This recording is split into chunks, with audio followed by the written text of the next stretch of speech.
नमस्कार दोस्तों, मैं डॉक्टर आशीष शुक्ला, एक पोडियाट्रिस्ट, आपका फुट डॉक्टर।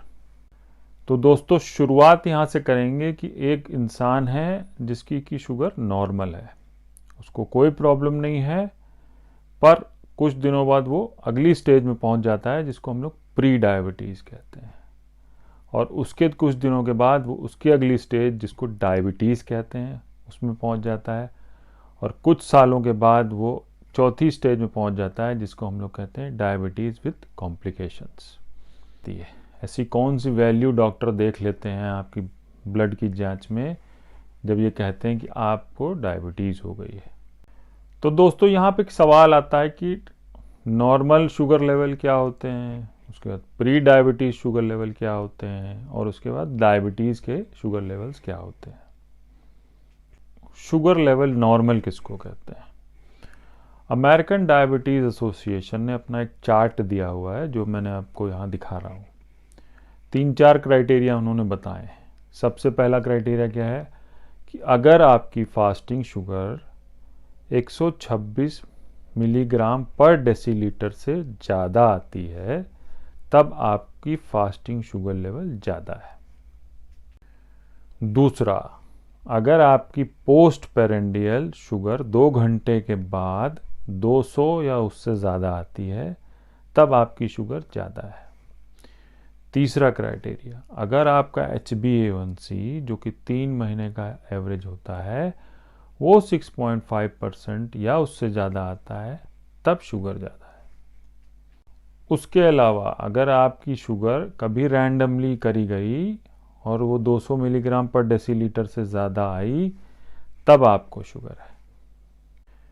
तो कन्फ्यूजन यहाँ पे ये होता है कि जब आप ब्लड टेस्ट कराने जाते हैं और वो जो रिपोर्ट होती है आप उसको पढ़ते हैं, उसमें वो लोग अलग अलग क्राइटेरिया, अलग अलग चीज़ें और अलग अलग वैल्यूज़ लिख देते हैं और उससे कन्फ्यूजन हो जाता है। तो ये कन्फ्यूजन को दूर करने के लिए इस चार्ट को देखिए, इसको अच्छे से समझ लीजिए कि अगर इन वैल्यूज़ में आपकी वैल्यू कहीं आ रही है तभी आपको शुगर कही जाएगी। तो अगर आपकी शुगर इन वैल्यूज़ से नीचे आ रही है, मतलब कि फास्टिंग आपकी 126 से नीचे है पर 100 से ज़्यादा है, आपका जो 2 घंटे का OGTT टेस्ट होता है, ओरल ग्लूकोज टॉलरेंस टेस्ट, वो 140 से ज़्यादा है और 200 से कम है, या HbA1c 6.5 से कम है पर 5.7 से ज़्यादा है, इस कंडीशन को हम लोग प्री डायबिटीज़ कहते हैं। नॉर्मल कब होगा? जब फास्टिंग आपकी 100 से नीचे है, OGTT करने के बाद 140 से नीचे है और HbA1c आपका 5.7 से नीचे है, तब आपकी शुगर नॉर्मल लेवल्स है। दूसरी बात, अगर पहली बार टेस्ट करने पे ये सब ज़्यादा आ रहा है तो आपका डॉक्टर उसको फिर से रिपीट कराएगा।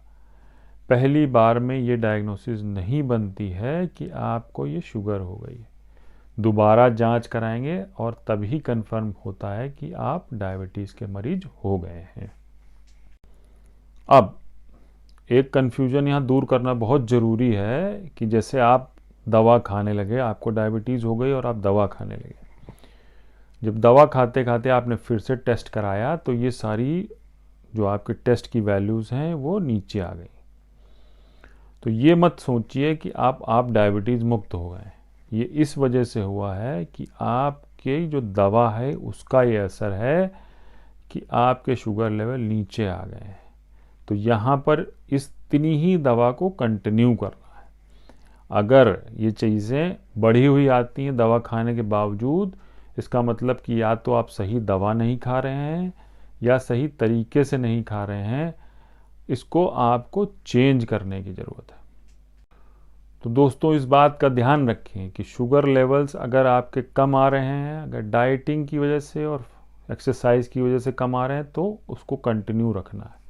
अगर इन दोनों की चीज़ों से कंट्रोल नहीं हो रहा है तो फिर दवा अगर खा रहे हैं तो दवा से अगर कंट्रोल लेवल आ रहे हैं तो उतनी ही दवा कंटिन्यू करनी है। अगर कंटिन्यू करने के बावजूद बढ़ी हुई आ रही है तो इसका मतलब कि आपको दोबारा रिव्यू करने की ज़रूरत है। इस बात से मत परेशान होएं कि दवा तो खा रहे हैं, कंट्रोल नहीं हो रही। तो यहाँ पर इस बात का ध्यान रखते हुए आपने शुगर लेवल्स को रेगुलर मॉनिटरिंग, रेगुलर जांच कराते रहें और ये सुनिश्चित करें कि आपके शुगर लेवल्स एक नॉर्मल रेंज में रहें। तो दोस्तों यही क्राइटेरिया है डायबिटीज़ को डायग्नोज करने का। फास्टिंग शुगर, पोस्ट पेरेंडियल 2 घंटे का, HbA1c या रैंडम ब्लड शुगर का। पर इसका ध्यान ये रखने वाला है कि जो रिपोर्ट्स आती हैं उसमें कहीं कहीं 1.5 घंटे की पोस्ट पेरेंडियल होती है और वो बढ़ा के दिखा देते हैं। उसको बहुत संभल के रहें और अपने पैथोलॉजी वाले से, अपने डॉक्टर से इस बात को कंसल्ट जरूर कर लें कि वो 2 घंटे वाली चीज़ों को ही बताएं, क्योंकि अमेरिकन डायबिटीज़ एसोसिएशन ने कहीं पर भी 1.5 घंटे का क्राइटेरिया नहीं दिया हुआ है। उसमें हमेशा 2 घंटे का ही क्राइटेरिया लेके चलते हैं वो लोग। तो इस बात का ध्यान रखें। HbA1c का जो टेस्ट है वो स्पेसिफाइड लैब से ही कराना चाहिए, क्योंकि जो US गाइडलाइंस हैं अमेरिकन डायबिटीज़ एसोसिएशन की, वो एक स्पेसिफिक लैब्स के बारे में ही बोलते हैं। अगर आप किसी किट से या किसी और तरीके से HbA1c का टेस्ट करा रहे हैं तो वो शायद गलत हो, तो इसको ध्यान में ज़रूर रखें। तो दोस्तों इन्हीं सब बातों का ध्यान रखते हुए अपना ख्याल रखें, अपने परिवार का ख्याल रखें। कोई भी क्वेश्चन हो, कोई भी कन्फ्यूजन हो तो कमेंट में ज़रूर पूछें। कोशिश करूँगा कि आपको बहुत अच्छे से अच्छा समझा सकूँ। इसी के साथ अपना ख्याल रखें। नमस्कार।